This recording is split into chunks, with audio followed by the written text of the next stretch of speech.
it. So we are all in agreement naman with that na na medyo tight na. Kumbaga kanya-kanya lang diskarte ang mga teachers. Ako naman, may hiniling ako sa inyo, one additional synchronous class. So in turn, I will give back something in return. That's democracy. That's how democracy works, di ba? You gain something, you give back something. Madali naman akong kausap with regards to that matter. Now, actually, my plan of this two synchronous and one flip during the week, my original plan is while we are waiting for the video lessons from the division office, when that video lessons were given to us already, then that's the time we can shift back to the original one synchronous and two flip sessions. Now, actually, it's on my part, it's better for me to conduct two synchronous and one flip. Kasi more or less, I can fully give 100% to you, especially when I'm on synchronous session. Yun naman ang point ko.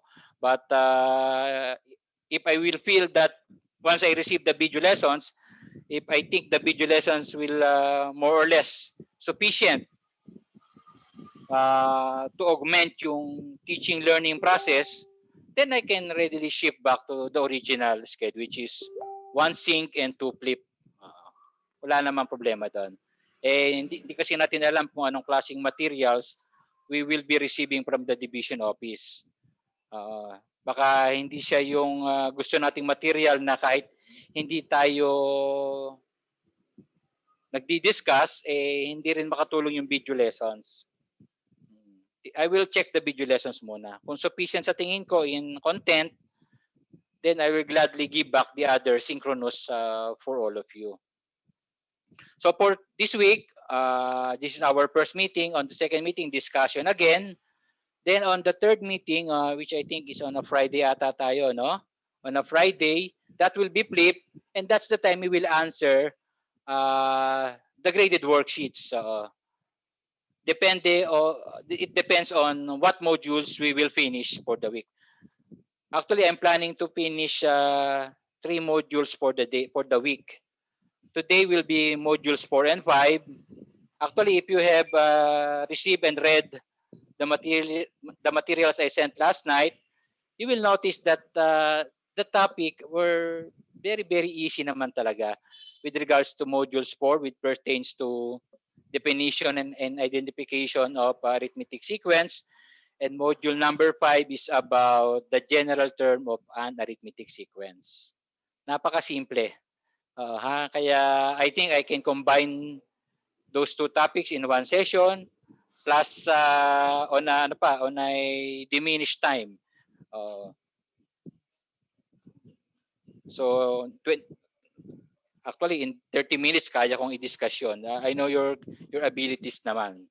So if there's no further violent reaction with my proposal, okay na, can I proceed now to our subject matter?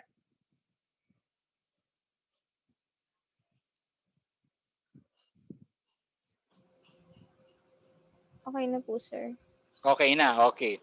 Mamaya with regards to the submission of non-graded worksheets, I will discuss later at the end of the session. Okay, proceeding now. Let us So our first topic for discussion today is what we call arithmetic sequence. Ayan.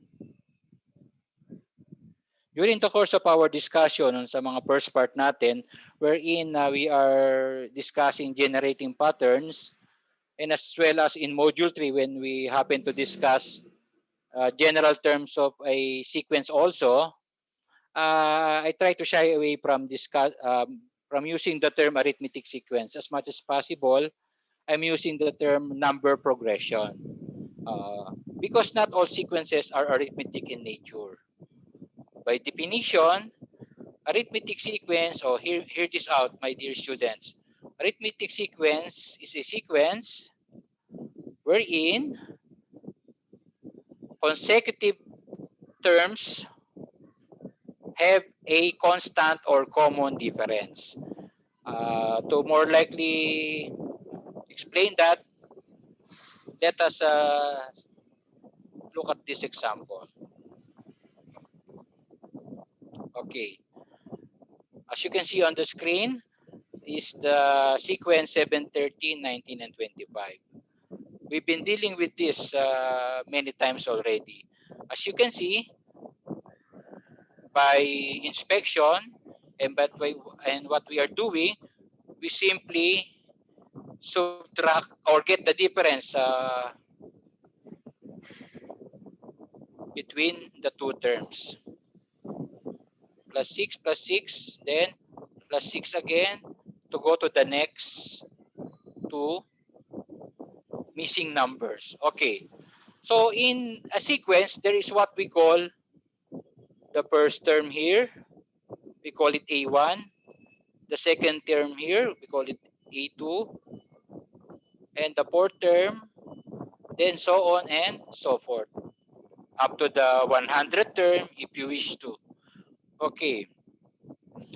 Now, to identify whether a certain sequence is arithmetic or not, we have to satisfy only and only one condition. And that is two successive terms are always or have a common difference. So what do we mean by that? Here, we said that the common difference for the sequence is 6. Because, by the way, D here stands for common difference. From here on, the letter D, we will use this nomenclature which stands for common difference. Okay. So there's only one thing to satisfy for a sequence to be called arithmetic, and that is there is a common difference. And how will we do that? Common difference is defined mathematically as the difference between the term minus the previous term. So ibig sabihin, the next term minus the previous term. Likewise, it is the same as saying that the third term minus the second term, because the next term after A2 is A3, of course. Also, we can say that A4 minus A3, we can get the common difference. Now, if all these three have the same common difference and up to the last consecutive numbers, then we can safely say that the sequence we are dealing with is arithmetic in nature. Dali bang intindihin? Simple lang naman intindihin, di ba? All you have to do is establish the fact that a sequence has a common difference. Wait lang, I give examples.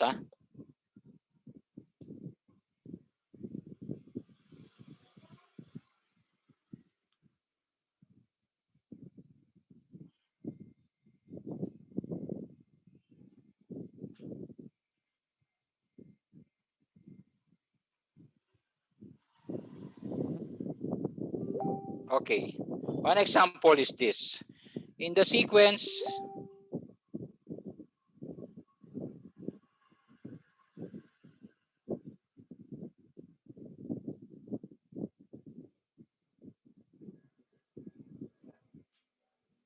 always be attentive, my dear students. I will call some names at random. Mr. J.M. Pulido, are you with us? Okay. Can you see the sequence I wrote on the screen? 42, 31, and two missing numbers. With that sequence, can you tell whether the sequence is arithmetic or not?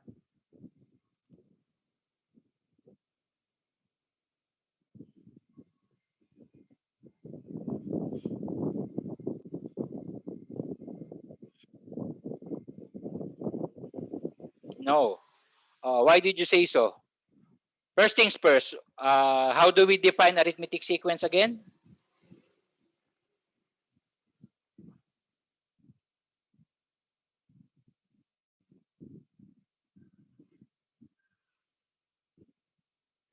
Okay. Okay, pwedeng accelerating and decelerating. What's the keyword? What's the keyword? Decelerating. Pwede rin naman accelerating. Yung pattern, ha? But the keyword or the keyword I mentioned a while ago is that an arithmetic sequence has a common difference. Yes, has a common difference between two consecutive terms. Di ba? Oh, yes, okay. O sige, let us assign this as A1 tulad ng ginawa natin kanina. A2, A3, then A4. O, ang sabi natin, for it to be an arithmetic sequence, it has a common difference.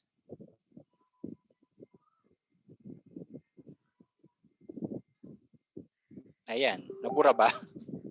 May nahawakan ako, sorry ha. So, ulit, 31, ano nga uli yun? Well, anyway, kahit na anong ano na, 7. 3129 po. Ito, kahit naman anong sequence, actually ako nag-iimbento lang naman ng sequence. Hindi naman nag-iimbento. What I mean is, ano yan? At random. Yan. In that sequence, ito nga, Mr. Pulido, try this again.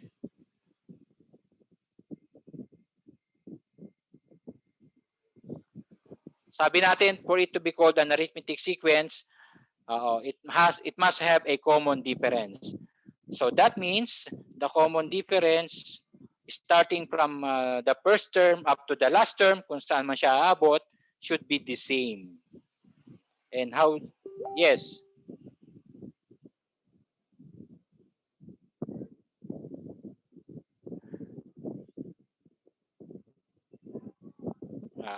Common difference is 4.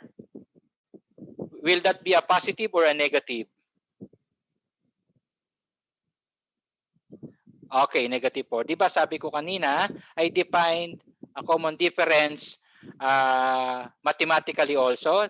Di ba I said that common difference can be written as A2 minus A1 is just the same also as A3 minus A2 and also the same as A4 minus A3. Okay, so with that, I can say that A2 minus A1, where is A1 and A2? So there you are. A2 is 27 minus 31. And that A3 minus A2 is A3 minus A2 is 23 minus 27. And A4 minus A3 is 19 minus 23. So all of them yields the same common difference, which is negative 4. Yan. So with that, we are safe to say that indeed, since this sequence has a common difference of negative 4, therefore it is an arithmetic sequence. And then, kanina meron kasi sinabing two terms, the two missing terms. Okay. So you just simply follow the pattern or simply follow the common difference.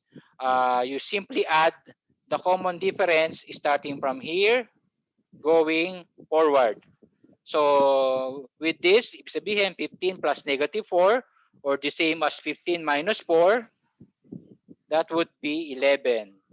And that 11 plus negative 4 or 11 minus 4 is equal to 7. Yan ba yung sinabi mo kanina, Mr. Pulido? Okay. So yan, that is a one classic example of an arithmetic sequence, satisfying the condition that it has a common difference. Diba? Okay. Any questions so far? Madali pa lang naman yan. O, sige, let's proceed. Let us try another example. Let us try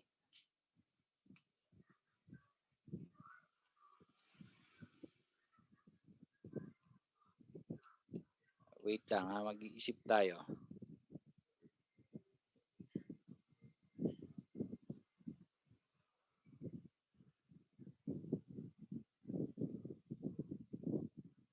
Yan, and the next two term. Miss LJ Benosa, are you with us?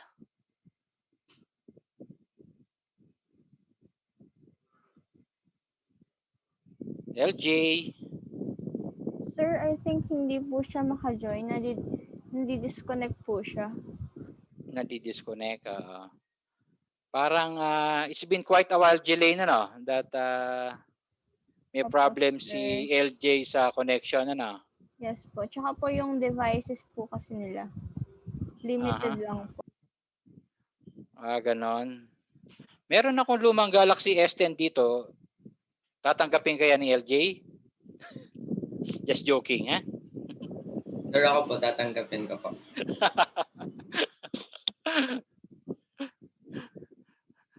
Naalala nyo yung aking Galaxy S10?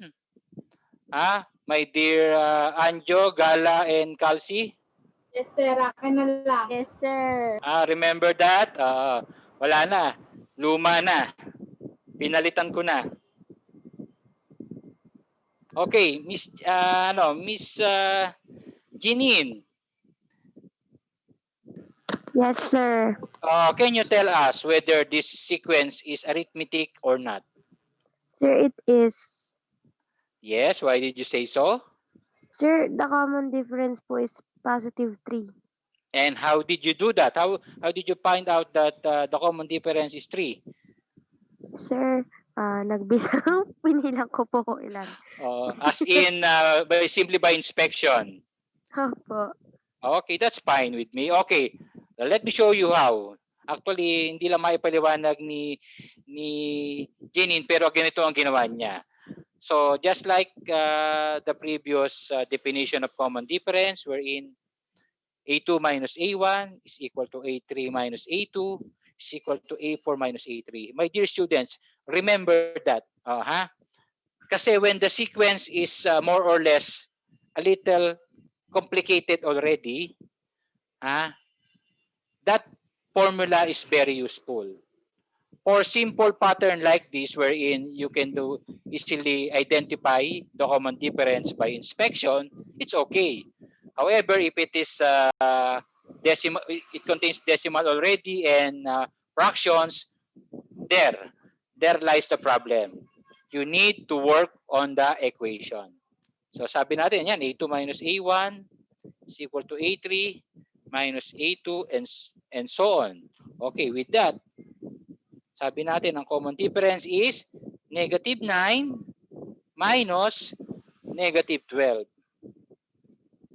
Same as negative 6 minus negative 9. Tama ba ako mga anak? Ayan.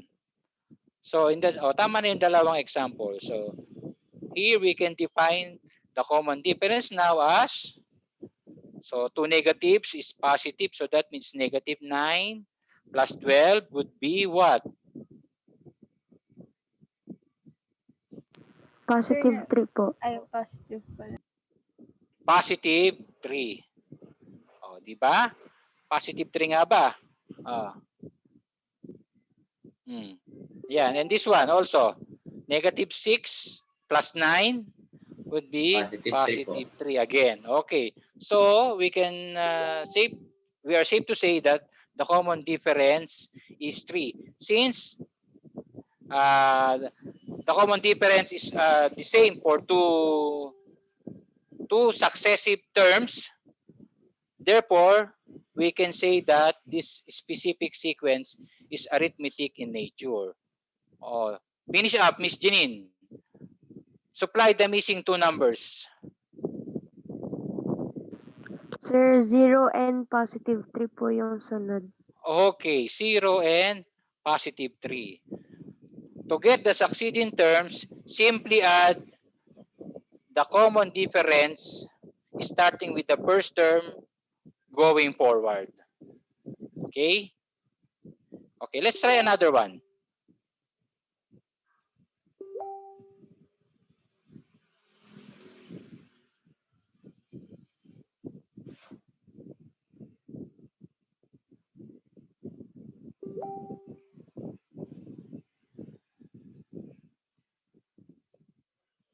Ito.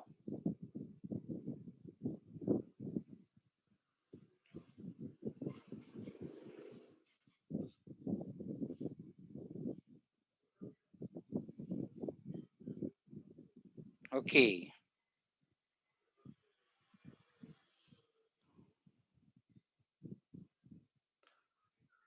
Miss Anne, Maghanoy.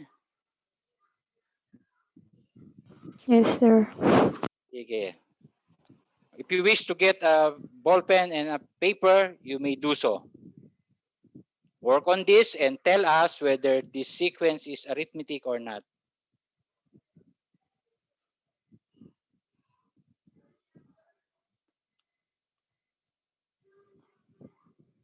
Others, work on it.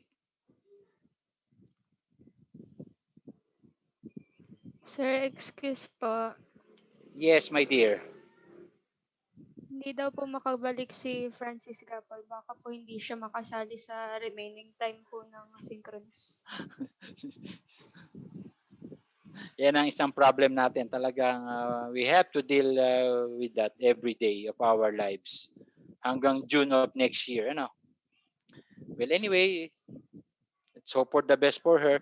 Ang suggestion ko lang naman sa inyo, kung alam niyo naman na more or less yung inyong internet connection ay may konting problema, siguro naman hindi naman siguro sa mga parents nyo na gawa ng paraan. Hanggat magagawa ng paraan, of course. Hindi naman pwedeng alam natin na may problema ang internet connection natin. We will just accept that sitting down. We have to do something about it. Sir, pwede na po magsagot, sir. Sige, Miss Anne, go ahead. Sir, si Jelaine po yung nagsabi. Okay. Where is Miss Anne? Sir. Are you okay na?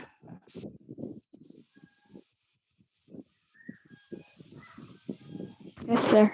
Okay, sige. Tell me, what is tell whether this sequence is arithmetic or not.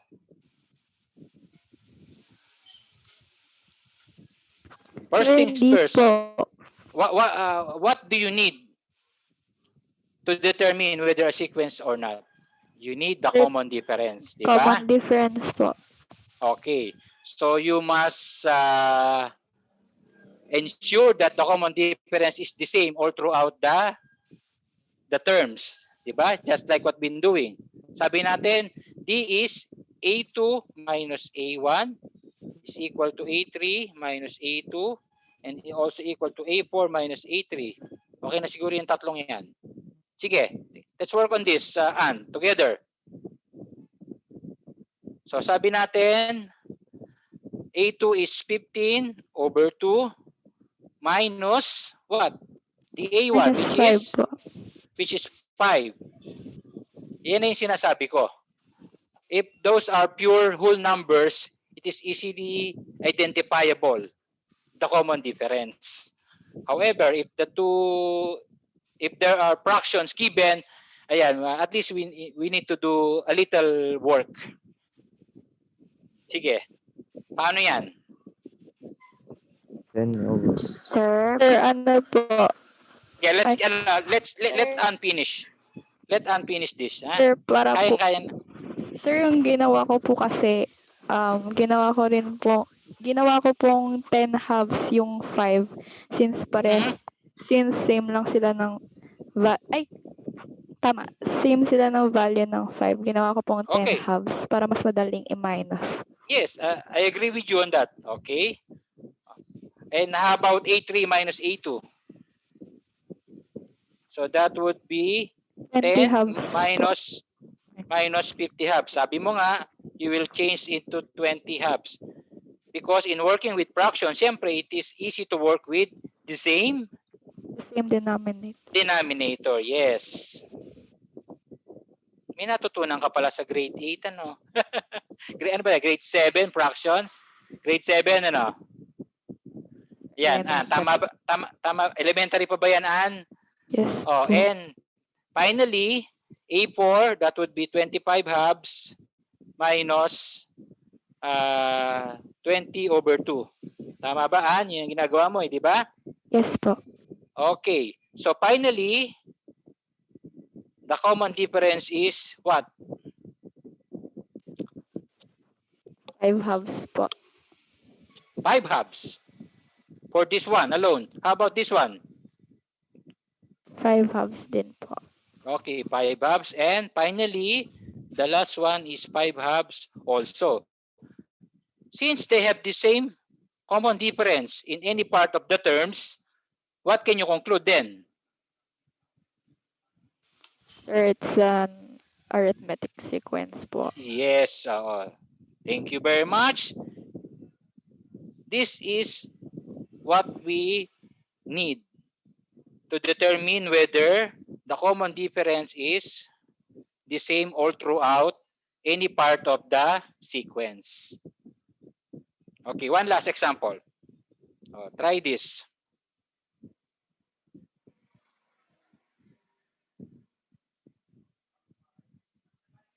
Okay. Sige, Jelaine, you try this.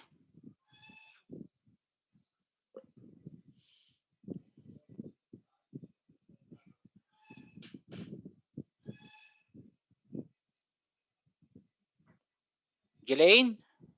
Sir, yung nasa fifth term po ba, 33, 32? 32. Okay po.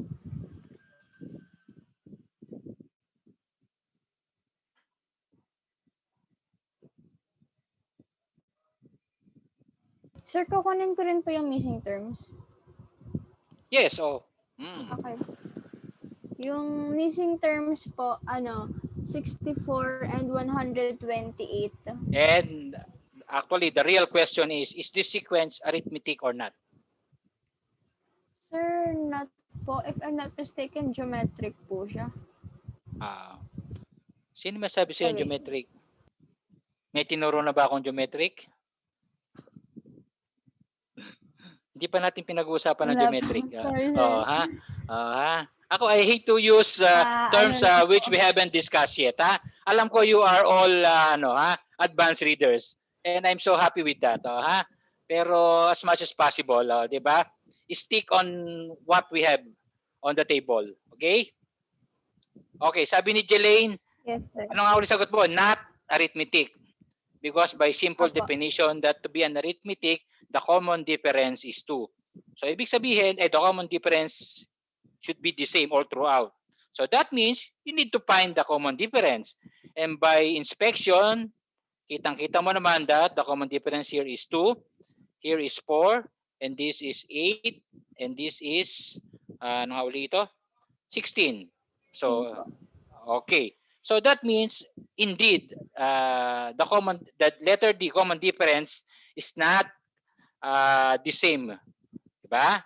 And therefore you are safe to conclude that this specific sequence is not an arithmetic sequence.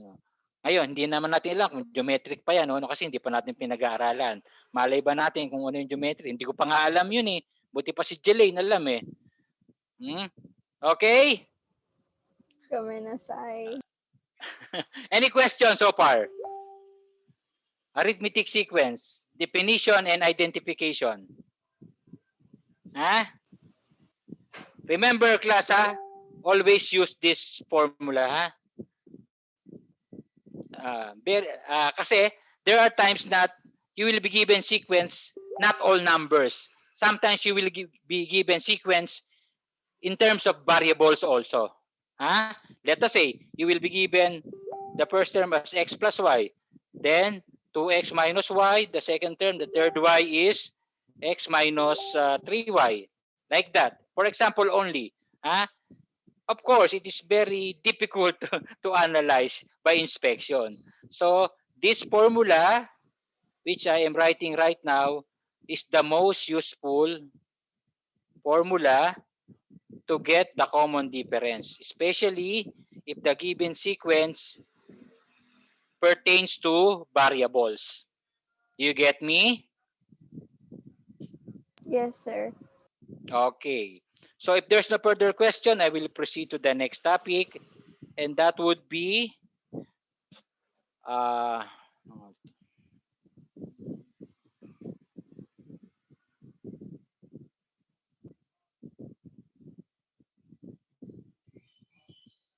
yeah, the general term of arithmetic sequence. During our discussion of module number 3, I don't know what section made mention of this.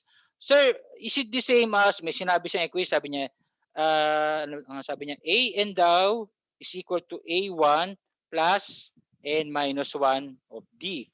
Oh, sabi ko sa kanya, buti ka pa alam mo yan. Oh, ako hindi ko pa alam yan eh. Oo. Kasi ang tinuturo ko sa inyo mga anak ay the night before, saka ko palang pinag-aaralan. Yan. So, yan yung sinabi niya sa akin. Uy, kako, buti ka pa, alam mo yan. Ako, hindi ko pa alam. Oh. So, ito na. Nalaman ko na kagabi na this is the general term for an arithmetic sequence.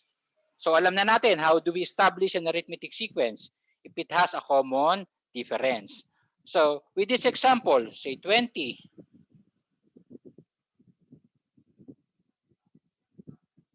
11. Let us try to find the general term that describes this arithmetic sequence. Obviously, by way of inspection, we are safe to say that this is an arithmetic sequence simply because the common difference is 3. Okay? So, using the general term formula, ayan, naputol ako. Rewriting. 20, 17, 14. Tama ba ako? O whatever. 8. Sige, kahit naman ano. Actually, I'm just thinking of numbers. Whatever it comes out. Okay. So with this, the general term we say is n minus 1 of d. Let us define the terms. An, of course, is the any term or the nth term. Whether it be the first term, the 10th term, the 20th, or the 100th term. Kahit ano pa siya. Then, your A1 is of course, tulad ng description ko kanina, is your first term. And corresponds to the number of terms. If you would like to know the 20th term, so that means there are 20 terms. And that corresponds to your n, the number of terms. Do you understand? Okay, and finally, D is what we call the common difference. Yan. Okay, so using now this to identify the general term of this sequence. Okay, ang sabi natin, AN, siyempre kahit anong position niya, pwede nating malaman. 25, 17, AN is, what is the first term? Sabi, 20. Plus, number of terms, yung N. Of course, hindi pa natin alam. Kasi kaya nga general term, any term is applicable. So, we have your N minus 1 multiplied by the common difference, which is, the common difference is 3, of course. Yan. And therefore, simplifying this simple algebraic equation, we have here 20 plus 3n minus 3. And further simplification will give us, combining this one with here, we have 3n minus 17. Tama ba ako mga anak? This is an. Yes, Yan. sir. Oo. So this is this is the general term that describes this arithmetic sequence. Let us see kung tama. Tingnan natin. Let us find A1 kung tama ang 20 siya. According to the general term, that's 3n minus 17. So that is 3 multiplied by 1, which corresponds to the position of 1, minus, ano yun?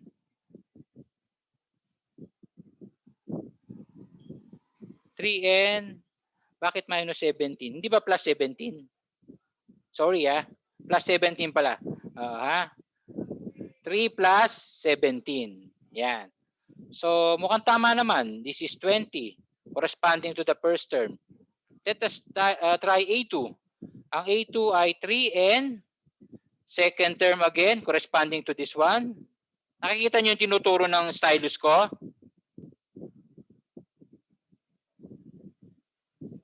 Okay, para klaro tayo ha. Oo ha. And let me reiterate that n stands for the position ha. The position. Then plus 17. So that is 6 plus 17. 3 times 2. Sorry. Yan. Meron tayong konting si Jelaine, hindi ako kinokorek eh. What's the error, Jelaine? Sir, medyo nagbabuffer po kasi wala pa akong Okay. Where's my error? Where's my error? Sir, yung sa second term po ba? The common difference is my error. Because the common difference should be negative 3. Yes. Diba? Dapat negative 3 ang aking common difference. Nalingat tayo doon, nalingat. Tama ba ako?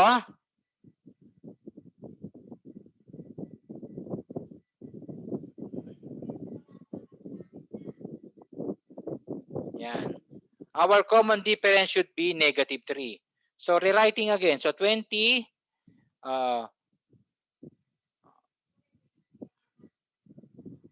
minus 3n plus 3. Ayan.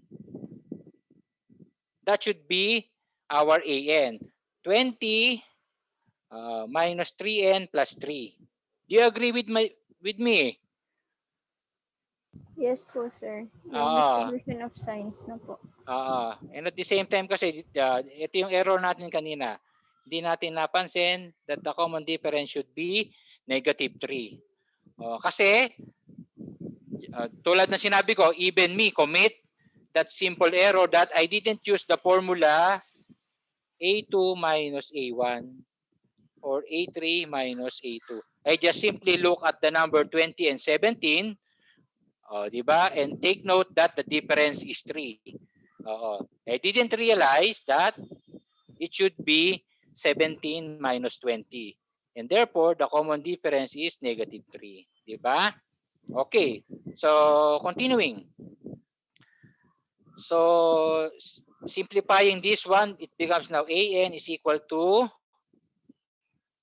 23 minus 3n. Tama ba? 23 minus 3n. So this is the general term for this sequence. Okay. Checking on A1. Erasing. Okay. Ang sabi natin is 23 minus 3n. For A1, it is 23 minus 3n, which is 1. And that is 20, I think. Yes. A2. 23 minus 3 times 2 is equal to 17. Tama? A3. That would be 23 minus 3 times the position of 3. And that is 23 minus 9 is 14. Yan. Siguro we are safe to say that we have the correct general term for this sequence because our computation for A1, A2, and A3 are the same. Okay? Now, after finding the general term, of course, we can now find any term we want to. Just like the missing 2 here. 1, 2, 3, 4, 5. We are looking for the 6th term and the 7th term. So the 6th term, ay na magsulat.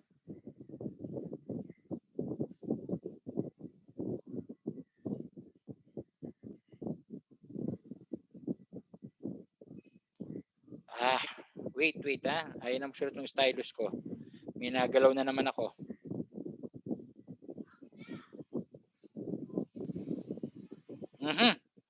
Ayan, nawala na. Well, anyway, I hope my computation and my explanations are clear to you. Okay?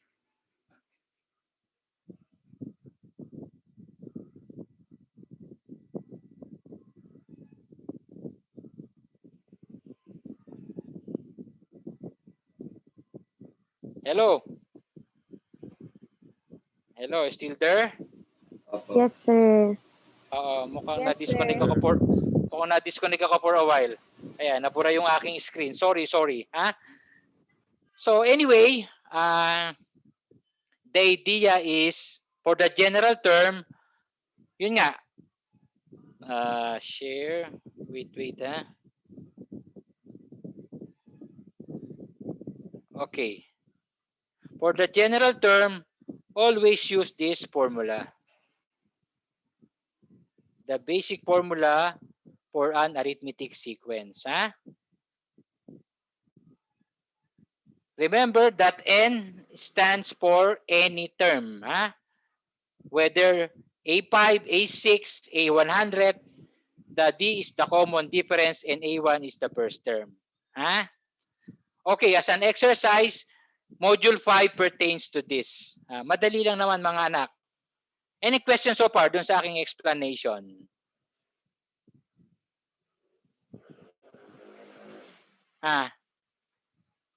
Any questions so far? Or do you need one more?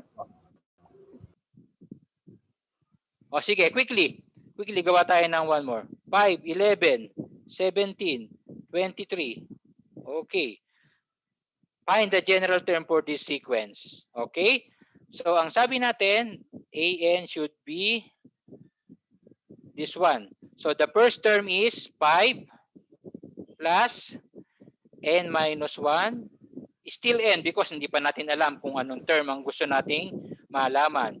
However, we know for a fact that the first term is given 5. And the common difference by inspection is, of course, 11 minus 5, 17 minus 11 is equal to positive 6. Yan. There you are. Okay? So from there, simplify the algebraic equation. That's 6n minus 6. And finally, you have your equation, general term as 6x minus 1. Tama ba ko? You combine this one, 5 minus 6 is negative 1. So your general term is 6x minus 1. Now, checking if indeed it is correct by plugging, by using the values. So for your A1, which is 5,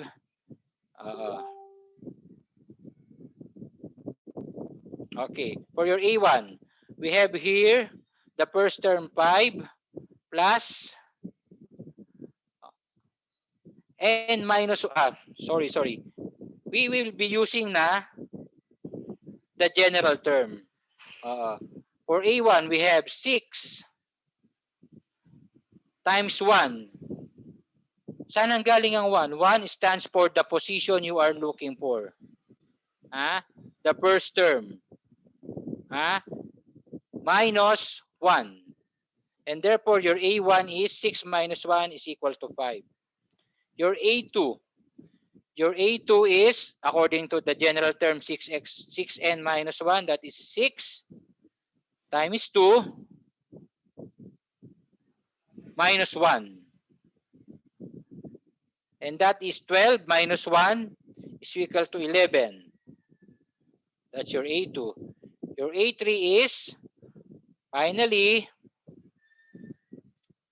A3 is 6 times 3 again, pertaining to the position here, minus 1, that would be A3. 18 minus 1 is 17.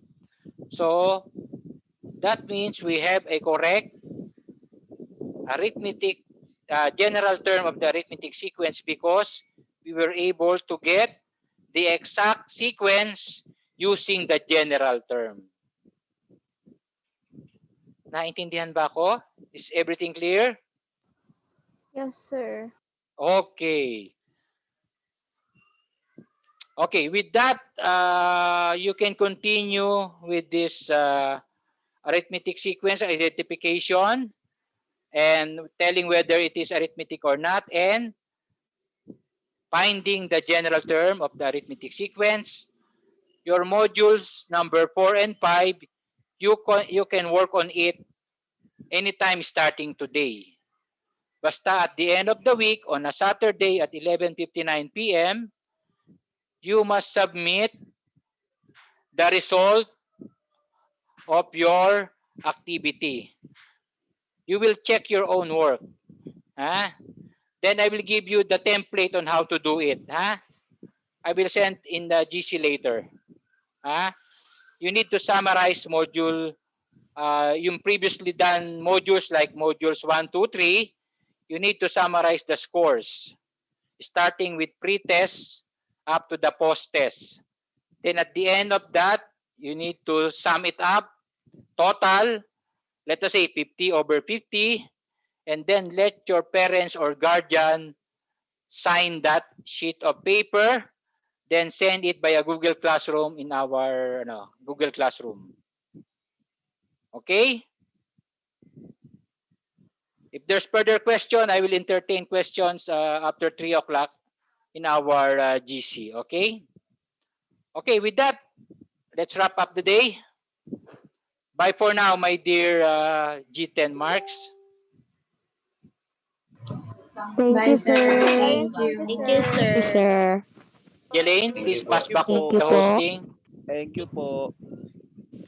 Thank you, sir. Jelaine. Thank you, sir.